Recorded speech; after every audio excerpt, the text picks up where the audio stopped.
Oh no, you just scrolled past another video in under 2 seconds. Your attention span is doomed. Your brain is ruined. Say goodbye to ever reading a book again. Hope you weren't planning on passing that test or holding a conversation longer than the average goldfish memory. Yep, that's what people want you to believe. Social media has permanently fried our attention spans, and Gen Z is basically incapable of reading past a tweet. But wait, haven't we heard this before? Like every time a new form of media comes along? Video games were supposed to rot our brains. TV was the end of literacy. Rock and roll was turning kids into zombies. Even the printing press had people freaking out that too much reading would overload our delicate little minds. So let's dig in. Has social media actually broken our ability to focus? Or is this just another exaggerated case of old people shaking their fists at the newfangled youth? First, the claim, social media shortens our attention spans, making it impossible to focus on long-form content like books, lectures, or even conversations. Sounds scary, right? But here's the thing. Attention spans aren't actually getting shorter. What's changing is how we engage with information.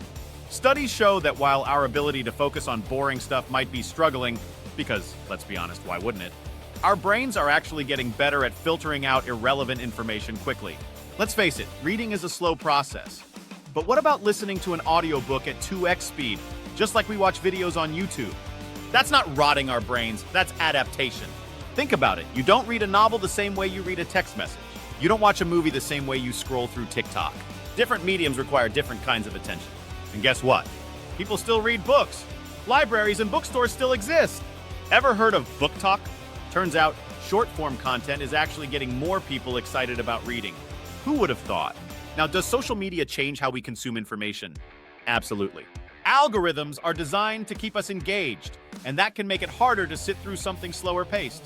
But that doesn't mean our brains are broken. It just means we have to be a little more intentional about how we use technology. If you're finding it hard to focus, maybe it's time to take breaks, set limits, or, I don't know, read something longer than a comment section. So should you delete all your social media accounts immediately? Only if you want to. But the reality is the internet isn't ruining your brain. If anything, it's just making us adapt to a new way of learning. So maybe instead of panicking, we just use it wisely? What do you think? Like, subscribe and tell us if you actually made it to the end of this video. If you did, congrats, you have a great attention span and your brain still works.